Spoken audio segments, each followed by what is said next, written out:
The massive warship blocked out the stars. Captain Jack Morrison stood on the bridge of the USS Defiance, watching the alien vessel through the viewscreen. The Korthian ship was 10 times larger than their human vessel, with a purple crystalline hull that seemed to pulse with energy. "That's the biggest ship I've ever seen," said Lieutenant Amy Foster from her station at Communications. "They're trying to intimidate us," Jack replied, his hands clasped behind his back. "Don't let them see fear." The bridge crew worked at their stations, checking systems and running scans. The air felt heavy with tension. They were alone in deep space, facing 8 different alien warships from the Galactic Council. Each ship was massive, each one representing a different species that had ruled the galaxy for thousands of years. "Sir, we're being hailed," Amy reported. "It's from the Korthian flagship." "Put it on screen," Jack ordered. The view screen flickered, then showed a massive chamber filled with alien beings. In the center stood Ambassador Zixtar of the Korthian Empire. His insect-like features included 4 arms and mandibles that clicked when he spoke. Beside him stood representatives from 7 other species, scaled creatures, beings made of light, and others that defied easy description. "Human vessel," Zixtar said through his translator, his voice cold and mechanical. "You have violated the neutral zone established by the Galactic Council. Your species must submit to our authority and surrender your FTL technology immediately. This is non-negotiable." Commander Lisa Patel stepped closer to Jack and whispered, "Captain, their weapons are charging. We're outgunned and outnumbered." Jack nodded slightly but kept his eyes on the screen. The Galactic Council had been pressuring humanity for months. They wanted Earth's new quantum drive technology, a faster-than-light system that threatened their control of the galaxy. The Council claimed it was too dangerous for a young species like humans to possess. "Ambassador Zixtar," Jack said calmly, "humanity has repeatedly stated our position. We developed this technology independently and have every right to use it. We've offered to share it peacefully with all species, but you keep demanding that we surrender it completely." The alien representatives shifted and murmured among themselves. Jack noticed that several were touching what appeared to be weapons. "Captain Morrison," Zixtar continued, "you fail to understand your position. The Galactic Council has maintained peace and order for 10,000 years. We cannot allow untested species to possess technology that could destabilize the entire galaxy." "With respect, Ambassador, we're not asking for your permission," Jack replied. A scaled creature stepped forward, Ambassador Threk of the Vortani. His serpentine body coiled as he spoke. "Humans, your arrogance is astounding. Do you truly believe your primitive species can stand against the combined might of 8 advanced civilizations? Surrender your technology now, or we will take it by force."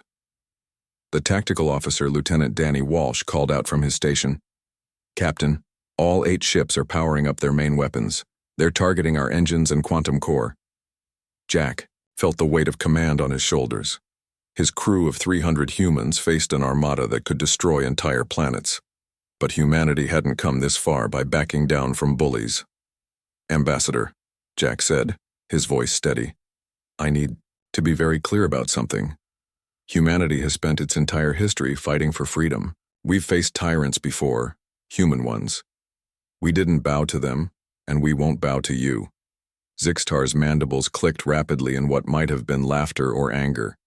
"You compare us to your petty human dictators? We are the guardians of galactic civilization. Your species has barely left its own solar system, yet you dare to lecture us about freedom?" Chief Engineer Ryan Cooper burst onto the bridge. "Captain, they're scanning our quantum core. They're trying to steal the technical specifications." "Shut down all external data ports," Jack ordered. "Full security lockdown." "Human vessel," another alien spoke. This one a creature made of shifting crystalline forms. "We detect you are attempting to hide your technology from our scans. This is further proof of your unwillingness to cooperate with the established order. The Council has decided. You will surrender immediately or face destruction." Jack looked around at his bridge crew. He saw fear in some eyes, determination in others. These were the best officers in Earth's fleet, chosen specifically for this first contact mission, They knew the risks when they signed up. "All hands, this is the captain," Jack spoke into the ship-wide intercom. "Battle stations. I repeat, all hands to battle stations." Alarms sounded throughout the ship. The bridge lighting shifted to combat red. "Your threats are meaningless," Zixtar declared. "Our shields can withstand any weapon you possess. Our targeting systems can track your primitive engines. You have no chance of survival unless you comply." "Ambassador," Jack said, "there's something you should know about humans. We have a saying back on Earth. Give me liberty, or give me death. It's not just words to us, we mean it." The alien council members looked confused. Several turned to their translators, apparently checking if the phrase had been properly converted. "You would choose death over submission?" Threk asked, genuinely puzzled. "This is illogical. No rational species would—" "That's the difference between us," Jack interrupted. "You value survival above all else. We value freedom, and we're about to show you what that means." He turned to his crew. "Lieutenant Walsh, charge all defensive systems but do not lock targets. Commander Patel, prepare the quantum drive for emergency jump. Lieutenant Foster, open a channel to Earth. They need to know what's happening here." "Sir," Amy said, "if we open a channel, they'll be able to trace our communications back to Earth. They'll know the exact location of our homeworld." "They already know where Earth is," Jack replied. "What they don't know is what humans are willing to do when pushed too far." The view screen showed all 8 alien warships moving into attack formation. Their weapons glowed with deadly energy. "Captain Morrison," Zixtar spoke again, "this is your final warning. Power down your engines and prepare to be boarded. The Galactic Council will show mercy if you cooperate now. Continue this defiance, and your entire species will be marked for restriction. We will blockade your world and prevent any human vessel from leaving your solar system." "A prison," Jack said softly. "You're threatening to turn our entire solar system into a prison." "It is for your own protection," the ambassador insisted, "and for the protection of established galactic civilization. Young species like yours need guidance. In a few thousand years, when you have matured, perhaps you can be trusted with advanced technology." Jack felt anger rising in his chest, but kept his voice controlled. "Ambassador Zixtar, I'm going to explain something about humanity that your council seems unable to understand. We spent thousands of years as slaves to kings and emperors.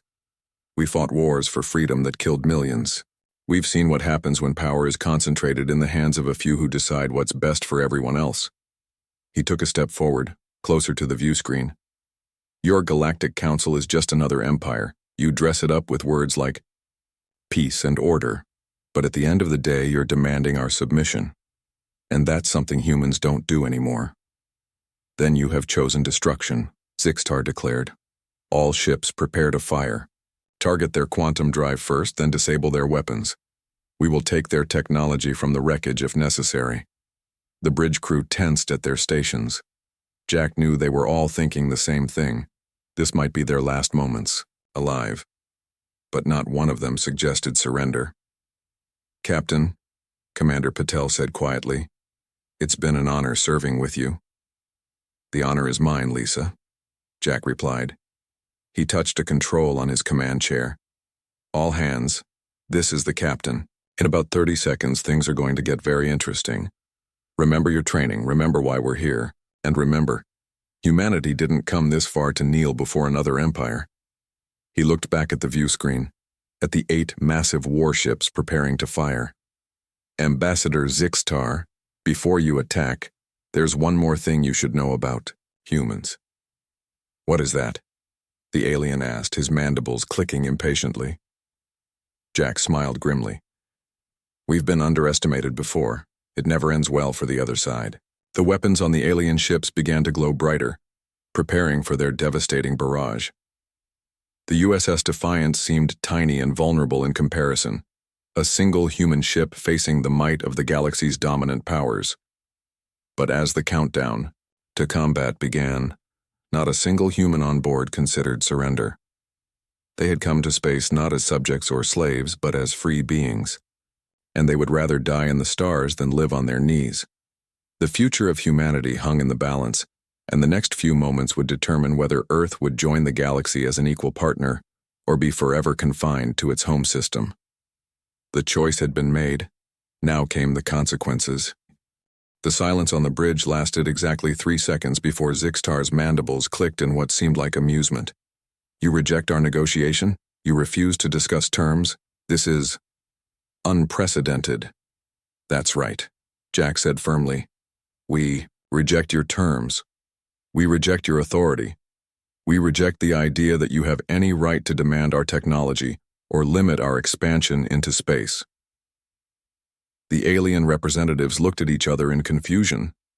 The crystalline being flickered with rapid color changes while Ambassador Threk's serpentine form coiled tighter.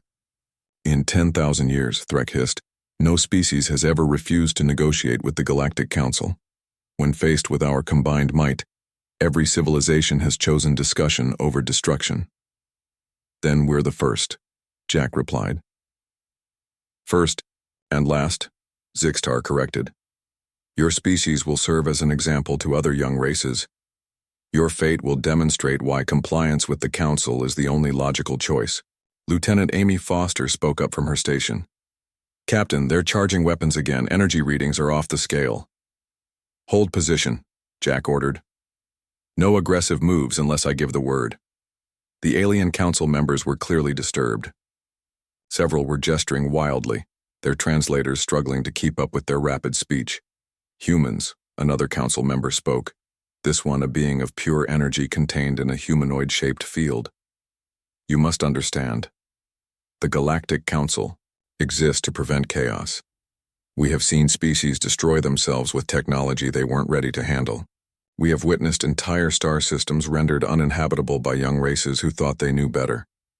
And we appreciate your concern, Jack said, his voice steady.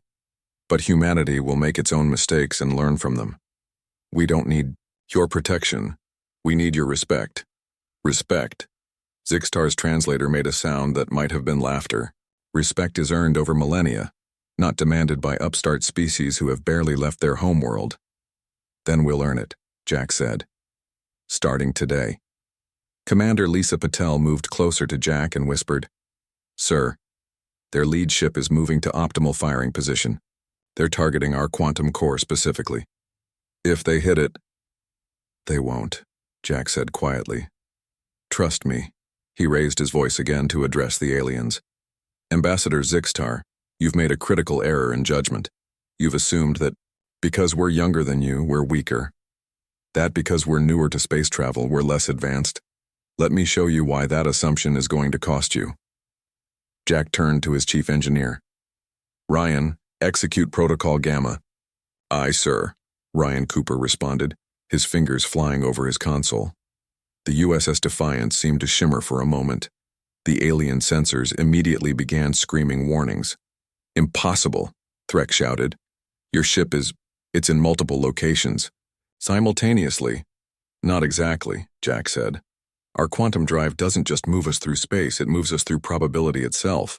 Right now, your sensors are detecting all possible positions our ship could occupy in the next few seconds. The bridge of the Corthian flagship erupted in chaos. Alien officers scrambled at their stations, trying to lock weapons onto a target that seemed to exist in a dozen places at once. This is deception, Zixtar declared. Sensor trickery. Fire on all possible positions. The alien fleet opened fire. Energy beams and projectiles filled space where the Defiance might be, but they hit nothing but empty vacuum. Our turn, Jack said calmly. Danny, target their weapons arrays. Non-lethal strikes only. Yes, sir, Lieutenant Walsh responded. The Defiance suddenly appeared behind the Corthian flagship. Before the aliens could react, precise energy bursts struck their weapon systems. The massive ship's guns went dark. An instant later, the human vessel vanished again, reappearing near another council ship. More surgical strikes disabled more weapons. How are you doing this? Ambassador Threk demanded. No drive system can achieve such rapid translations. That's because you're still thinking in terms of traditional physics, Jack replied. We stopped limiting ourselves to your understanding of what's possible. Dr. Susan Grant, the ship's xenopsychologist, spoke up from her station. Their hierarchical society blinds them to innovation from lesser species. They literally cannot comprehend that we might have developed something beyond their technology. In less than 30 seconds, the Defiance had disabled the weapons on all 8 alien vessels without causing a single casualty. All enemy weapons neutralized, Captain, Danny reported. Excellent work, Jack said. He turned back to the view screen where the council members stood in stunned silence. Now shall we talk about real negotiations? The kind where both sides are equals? This cannot be, Zixtar stammered. The Council's military might is supreme. No single ship could possibly— That's the difference between us, Jack interrupted. You rely on overwhelming force. We rely on innovation. You demand submission. We inspire cooperation. The crystalline being spoke up, its form shifting through various colors. We may have miscalculated. Your technology is clearly beyond our current understanding. Not just our technology, Jack said. Our entire approach to problem solving. You've ruled through fear for 10,000 years. When was the last time you faced a real challenge? When did you last have to innovate instead of intimidate? The silence that followed was telling. The council members were looking at each other, with what might have been uncertainty, an emotion they probably hadn't felt in centuries. Ambassador Threk uncoiled slightly. If you possess such advanced capabilities, why haven't you simply destroyed us? Because we're not conquerors, Jack replied. We're explorers. We came to the stars seeking friends, not subjects. Partners, not vassals. But you refuse to negotiate, Zixtar pointed out. We refuse to negotiate our surrender, Jack corrected. We're happy to negotiate trade agreements, cultural exchanges, scientific collaboration, but we won't negotiate away our freedom or our right to develop our own technology. Another council member stepped forward, a mass of tentacles with multiple eyes. You speak of partnership, but you've just demonstrated military superiority over our combined fleet. How can there be equal partnership when one side holds such an advantage? Jack smiled slightly. That's exactly the point. Despite having this advantage, we're not using it to dominate you. We're asking to work together, as equals. Isn't that exactly what you should want in a partner? The alien representatives began conferring among themselves. Their body language, or what Jack could interpret of it, suggested intense debate. Amy Foster looked up from her console. Captain, I'm picking up encrypted communications between their ships. They're discussing— it seems they're debating whether to call for reinforcements. Let them, Jack said confidently. It won't make a difference. Zixtar turned back to face the view screen. Captain Morrison, you've presented us with an unprecedented situation. No species has ever defied the Galactic Council so completely and survived. Yet here you are, having disabled our entire fleet without taking a single life. We prefer to make friends, not corpses, Jack replied. Your restraint is noted, the ambassador continued. But surely you understand our position. We cannot simply abandon 10,000 years of established protocol because one species develops advanced technology. Why not? Jack asked. Maybe those protocols need updating. Maybe it's time for the Galactic Council to evolve. The energy being flickered intensely. Evolution, an interesting choice of words. We have remained unchanged for millennia, secure in our power and authority. And look where it's gotten you, Lisa Patel interjected. You're so afraid of change that you try to suppress any species that might challenge your worldview. Threk's serpentine form swayed as he spoke. You ask us to abandon everything we've built, everything that has maintained peace in the galaxy. Not abandon, Jack corrected. Adapt. The galaxy is changing whether you like it or not. Humanity is just the first species to develop technology outside your control. There will be others. Unless we stop them, Zixtar said darkly. You can't stop progress forever, Jack replied. You can either adapt and remain relevant or resist and become obsolete. The bridge fell silent as the aliens contemplated this. The human crew remained at their stations, alert, but not aggressive. They had made their point without firing a shot in anger. Finally, the crystalline being spoke. You have given us much to consider, humans. Your rejection of our traditional negotiation process has, ironically, opened a new form of dialogue. That was the idea, Jack said. Sometimes you have to break the rules to show why they need changing. Zixtar's mandibles clicked slowly. We will need to consult with the full council. This situation is without precedent. Take your time, Jack replied. We'll be here. And Ambassador, the next time you want to talk with humanity, try asking instead of demanding. You might be surprised by the results. The view screen flickered and went dark as the aliens cut the transmission. The bridge crew let out a collective breath they didn't know they'd been holding. Sir, Danny Walsh said, their weapons are coming back online. Should we disable them again? No, Jack replied. Let them have their weapons. They need to feel secure enough to think clearly about what just happened. Lisa stepped closer to Jack. Do you think they'll see reason? They don't have much choice, Jack said. We just showed them that their entire power.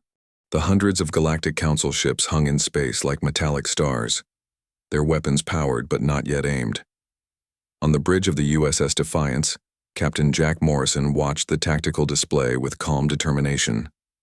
Sir, we're receiving multiple hails from the reinforcement fleet, Amy Foster reported.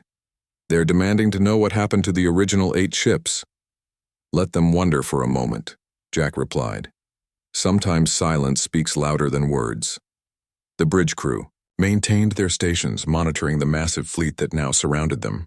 Despite being outnumbered 300 to 1, not a single human showed fear. After several tense minutes, Ambassador Zixtar's image reappeared on the view screen. His mandibles were moving in what might have been agitation. Captain Morrison, he began, I have informed our reinforcement fleet about recent developments. They are finding it difficult to believe that a single human vessel disabled our entire diplomatic squadron without casualties. Would you like another demonstration?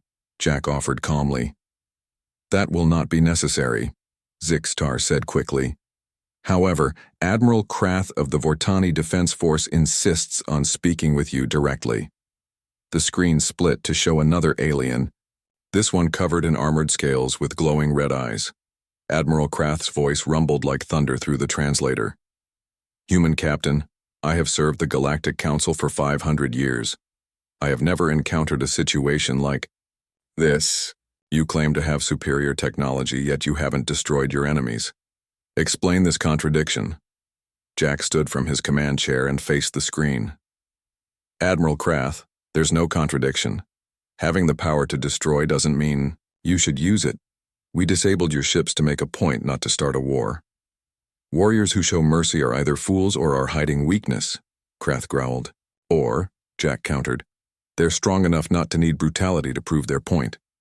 We humans learned that lesson the hard way through thousands of years of warfare on our own planet. Dr. Susan Grant stepped forward from her station.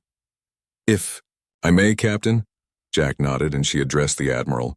Admiral Krath, humanity's history is filled with conflicts where the strongest military power ultimately lost because they relied too heavily on force and not enough on understanding their opponents.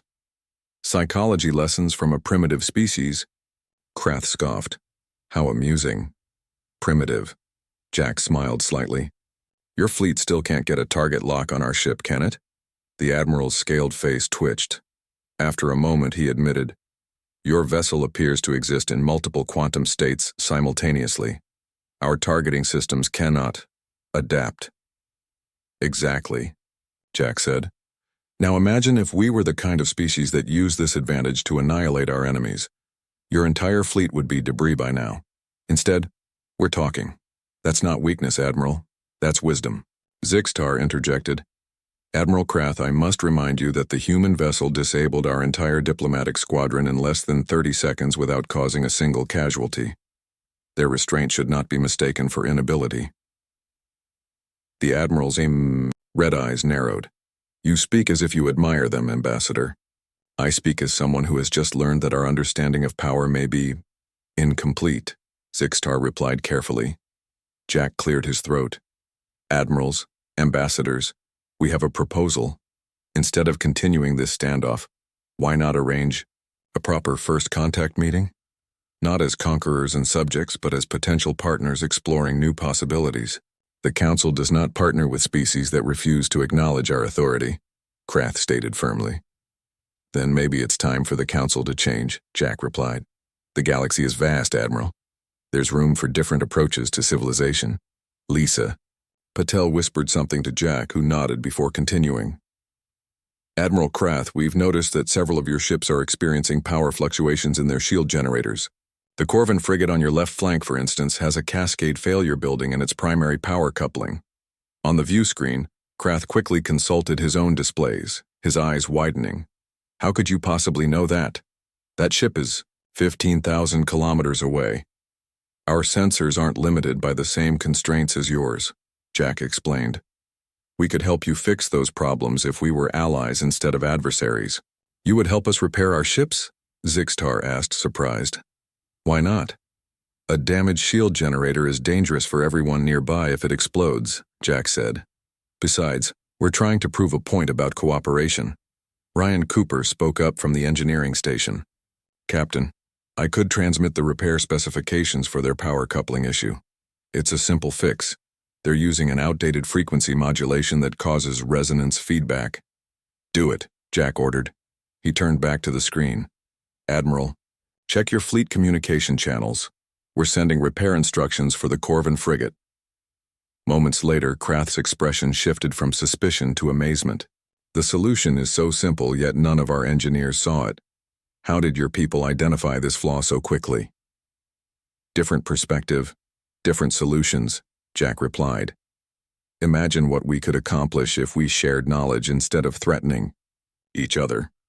The Corvin frigate reported successful repairs within minutes. Its captain sent a message of thanks that appeared to shock the Admiral even more than the human technology had. In 5 centuries of service, Krath said slowly, I have never seen an enemy help repair our ships during a standoff. That's because we're not your enemy, Jack said. We're your future allies if you'll let us be. Zixtar's mandibles clicked thoughtfully.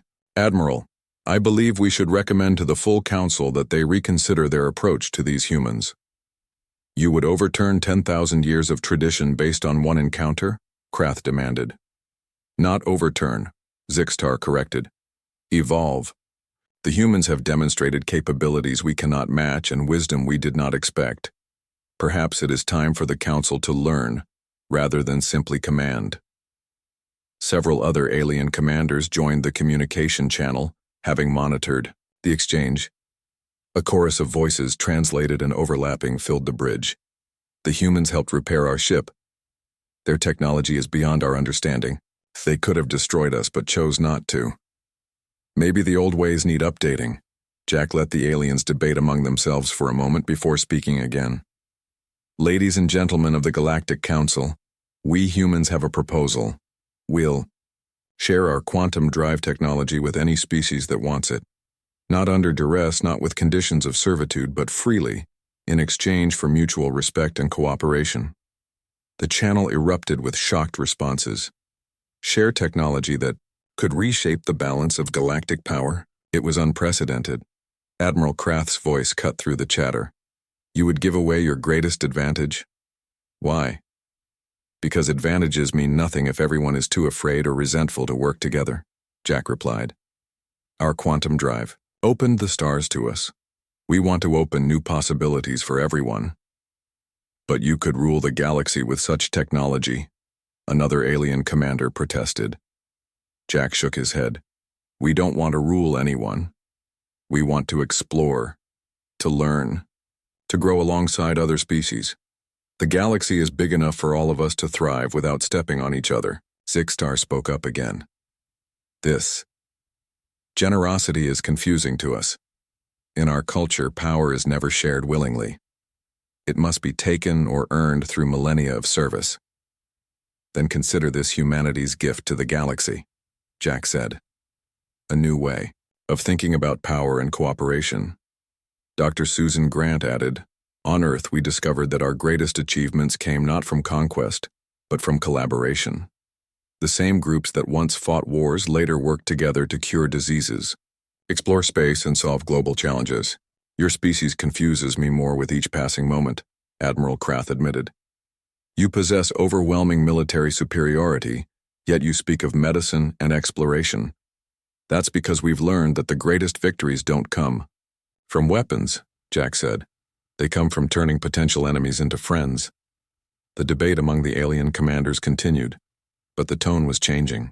Where there had been threats and demands, now there were questions and considerations. The rigid hierarchy of the Galactic Council was beginning to crack. Amy Foster turned to Jack. "Sir, I'm picking up communications from the alien homeworlds. News of this encounter is spreading fast. Some species are already calling for reform of the Council's policies. Change is coming whether the Council likes it or not," Jack replied quietly. On the view screen, Zixtar made an announcement. "I am calling for an emergency session of the full Galactic Council. These humans have presented us with a challenge. We cannot answer with force. We must adapt or risk becoming irrelevant in our own galaxy." Admiral Krath nodded slowly. "I concur, though it pains me to admit it. Everything we thought we knew about power and authority has been questioned today, and we have no adequate answers." Jack smiled. "Admitting you don't have all the answers is the first step toward wisdom, Admiral. We humans are still learning too. Maybe we can learn together." "You truly believe cooperation is possible between species as different as ours?" Krath asked. "Look at my own crew," Jack replied, gesturing around the bridge. "Humans of different cultures, backgrounds, and beliefs working together toward a common goal. If we can do it, why not?" 3 days later, the USS Defiance docked at the massive Galactic Council station orbiting a neutron star. The structure was larger than Earth's moon, a testament to 10,000 years of galactic civilization. Captain Jack Morrison and his delegation of 5 officers stepped onto the station, facing a gathering of hundreds of alien representatives. "Remember," Jack told his team as they walked through crystalline corridors, "we're not here to demand anything. We're here to listen, learn, and share." Dr. Susan Grant walked beside him, her scientific scanner recording everything. "The architectural psychology of this place is fascinating. Every design element reinforces hierarchy and submission to authority." "Not for much longer," Jack replied. They entered the Great Assembly Chamber, a vast spherical room with delegates arranged in tiers, according to their species' seniority in the Council. The human delegation was directed to the lowest tier, traditionally reserved for the newest or least significant members. Jack's team took their seats without complaint, though several alien delegates murmured at this apparent slight. High Chancellor Vex Nori, a being of pure plasma contained in an artificial body, called the session to order. "We convene this emergency assembly to address the unprecedented situation created by the human species and their rejection of traditional protocols."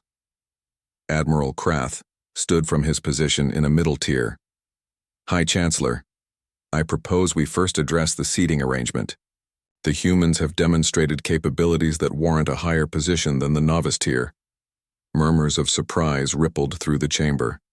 The Admiral was known for his strict adherence to tradition. "The seating arrangement reflects length of membership, not military capability," Vex Nori replied. Jack stood politely. "High Chancellor, we're comfortable where we are. Ideas can be heard from any tier if they have merit." Several younger species in the lower tiers straightened with interest at these words.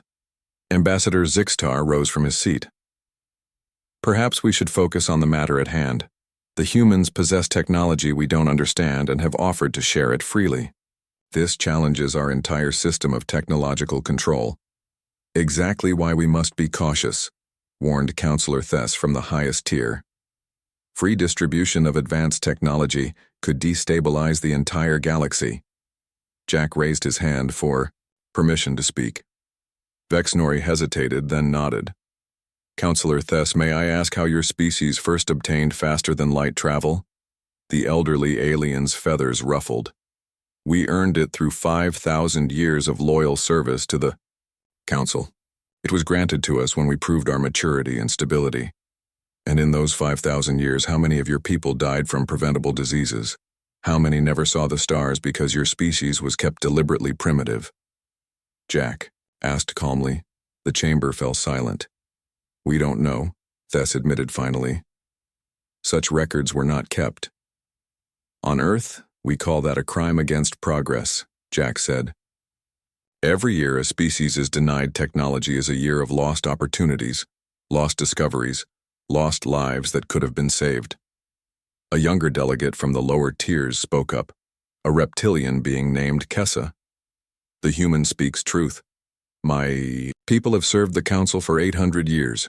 We watch our children die from diseases that higher-tier species cured millennia ago. We're told to be patient, to wait our turn. Order, Vexnori commanded. The system exists to prevent chaos. What chaos? Jack asked. The chaos of species developing at their own pace? The chaos of innovation? The chaos of freedom? He pulled out a small device from his pocket. This is a medical scanner. It can diagnose thousands of diseases in seconds. On Earth, we give these to children to play with. How many lives could it save among the younger species here? Several delegates in the lower tiers leaned forward with intense interest. Admiral Krath spoke again. The human captain disabled my entire fleet without killing anyone.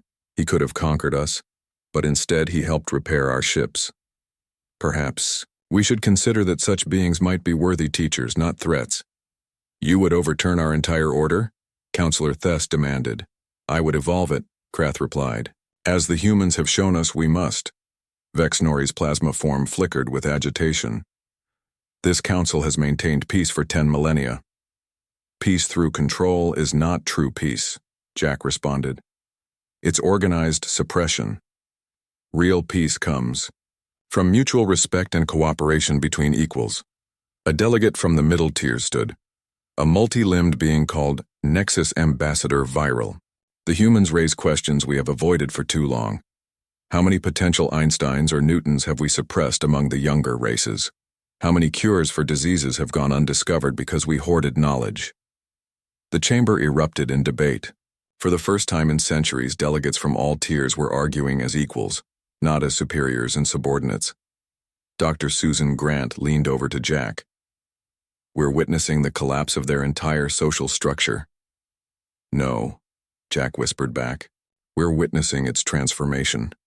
Vexnori struggled to maintain order. The council will recess for deliberation.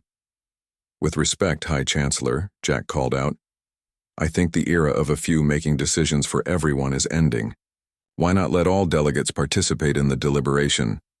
The lower-tier delegates began standing, their voices joining in agreement. The middle tiers followed. Even some in the highest tiers nodded their approval. This is unprecedented. Vexnori protested. Everything about today is unprecedented, Admiral Krath observed. Perhaps it's time we embraced that. Ambassador Zixtar stepped forward. I propose we hear the humans' full proposal for restructuring galactic civilization. All delegates should have equal voice in the discussion. The chamber reorganized itself, spontaneously. Delegates left their assigned tiers and formed a circle, abandoning the hierarchical arrangement that had existed for millennia. It was a powerful visual representation of the change sweeping through the council. Jack stood in the center of the circle. Thank you all. What we propose is simple. Knowledge should be shared freely. Technology should be available to all who can use it responsibly. No species should have to prove their worth through servitude. But how do we prevent misuse? Asked a worried delegate. Through education, not restriction, Jack replied. Through cooperation, not control. On Earth we learned that when you trust people with responsibility, most rise to meet it.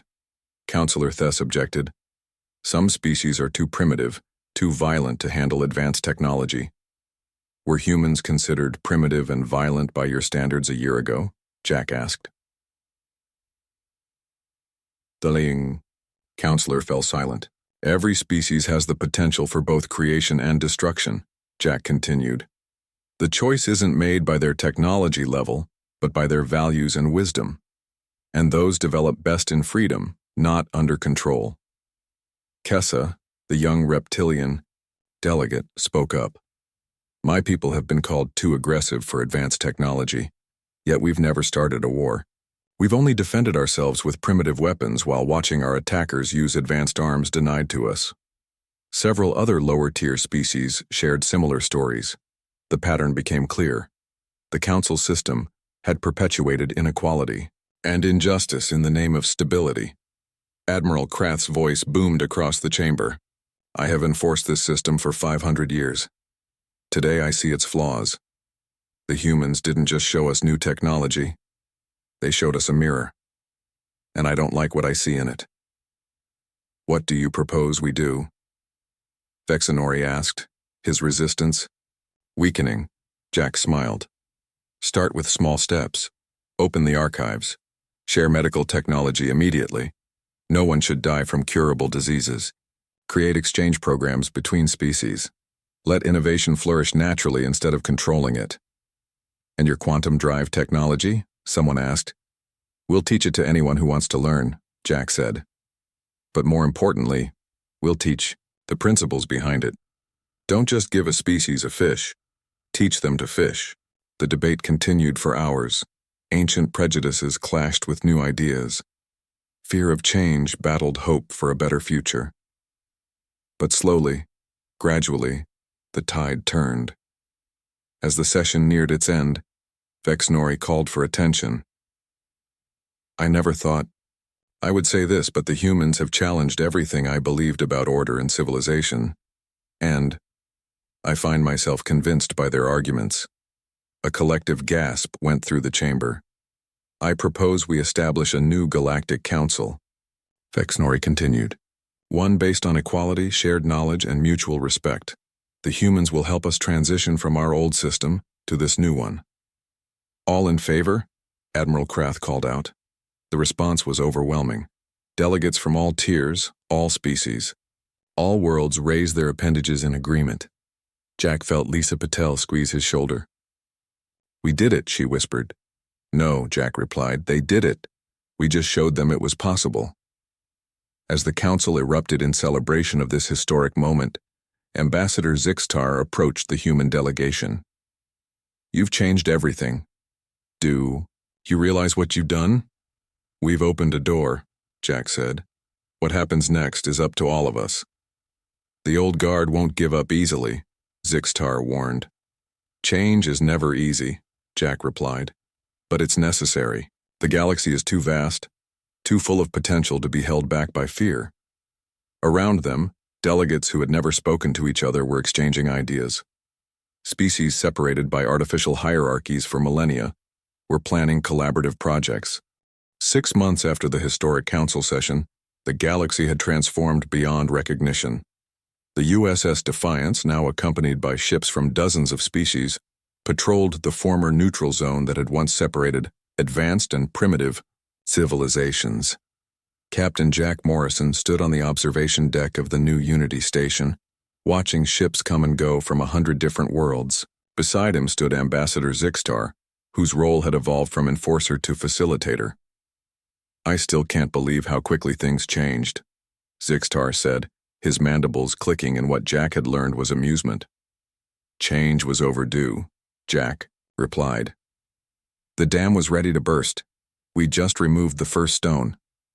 Below them, a Kessa medical ship docked next to a Vortani research vessel. The reptilian species had embraced advanced technology with enthusiasm, already making breakthroughs in regenerative medicine that impressed even the oldest council races. The former high-tier species are adjusting, Zixtar reported, though some still grumble about losing their privileged positions. They haven't lost anything real, Jack said. They've gained thousands of potential partners in science, trade, and exploration. The pie got bigger for everyone. Amy Foster's voice came over the comm system. Captain, you're needed in the Cultural Exchange Center. The Thranx delegation has arrived to learn about human music. Jack smiled. On my way. He turned to Zixtar. Want to see something amazing? Watch what happens when insectoid beings discover jazz. The Cultural Exchange Center was a marvel of cooperative engineering. Humans, Vortani, and Kessa had worked together to create spaces where any known species could be comfortable. The air composition adjusted automatically. Gravity plates accommodated different physiologies, and universal translators had been upgraded with human linguistic algorithms that captured nuance and emotion better than ever before. The Thranx delegation consisted of 12 beings who looked like upright mantises with iridescent wings. They had been among the most isolated species under the old system, deemed too different for meaningful interaction with mammalian races. "Welcome," Jack greeted them. "I understand you're interested in human artistic expression?" The lead Thranx ambassador Crix vibrated his wings in greeting. "We have heard that human music can convey complex emotions across species barriers. This was thought impossible." Lisa Patel activated the sound system. "We'll start with something simple. This is called Beethoven's Fifth Symphony." As the famous four notes rang out, the Thranx delegates froze. Their antennae quivered, and their compound eyes seemed to shimmer. "The mathematical patterns," Crix whispered. "They speak of struggle, triumph, the very essence of existence." "Wait until you hear Miles Davis," Dr. Susan Grant said with a grin. An hour later, the Thranx were attempting to recreate jazz improvisation with their wing vibrations. The sound was strange but oddly beautiful, a fusion of human and alien expression that had never existed before. Admiral Krath entered the center, his scaled face showing what Jack had learned to recognize as satisfaction. "Captain Morrison, I have news. The last holdout system has agreed to join the new Galactic Alliance." "The Zeth hierarchy?" Jack was surprised. The Zeth had been the most resistant to change, their entire culture built on strict control and technological hoarding. "Yes. After seeing the economic benefits the other systems are experiencing, they've decided isolation is no longer viable." Krath paused. "Though I suspect your gift of water purification technology to their drought-stricken colony helped change their minds." "Everyone needs clean water," Jack said simply. Ryan Cooper rushed in, excitement clear on his face. "Captain, the Joint Research Team just made a breakthrough. We've combined human quantum theory with Selathi energy manipulation and Corthian crystal technology. We've created a communication system that works instantaneously across any distance. No more waiting weeks for messages between star systems." Sixtar's mandibles clicked rapidly. "Better than that," Ryan said. "Real-time video communication across the galaxy. We're installing the first prototype now." Within minutes, the main screen activated, showing multiple feeds from across the galaxy. Earth's newly constructed orbital shipyard, where humans worked alongside alien engineers. The Kessa homeworld, where former primitive cities now gleamed with advanced technology. Mining operations where species that had never met before cooperated to extract resources fairly. "This is what's possible when knowledge flows freely," Jack said to the assembled group. A commotion at the entrance drew their attention. Counselor Thess entered, his aged feathers now mixed with synthetic replacements that allowed him to fly again, a gift from human medical technology. "Captain Morrison," Thess said formally, "I owe you an apology." The room fell silent. Thess had been one of the strongest opponents of change. "I spent 5,000 years believing that control was the only path to peace," Thess continued. "I feared that sharing technology would lead to chaos and destruction. Instead, I've witnessed a renaissance. My own people have regained abilities we had lost, solved problems we thought unsolvable, all because we now collaborate instead of dominate." "Change is hard," Jack acknowledged. "Admitting you were wrong is harder." "Thank you, Counselor." "Just Thess now," the old being said. "The age of counselors is over. We're all equals now." High Chancellor Vexenori, who had officially stepped down but remained as an advisor, floated toward them. "The irony is not lost on me. We feared humanity because you were too independent, too unwilling to submit. Yet those very qualities have liberated us all from our own self-imposed limitations." "Freedom is contagious," Lisa Patel observed. "Indeed," Vexenori agreed. "Though some still struggle with it. The Dominion fleet is massing near the outer rim. They refuse to accept the new order." Jack's expression hardened slightly. "How many ships?" 2,000, Admiral Krath reported. "They demand a return to the old system or they'll attempt to impose it by force. Then they'll learn the same lesson you all did," Jack said calmly. But this time, they'll face not just humanity, but a united galaxy. Alerts sounded across the station. On the screens, a massive fleet emerged from hyperspace, weapons powered and shields raised. All Allied vessels, this is Captain Morrison. Form up on the Defiance. Let's show them what cooperation looks like.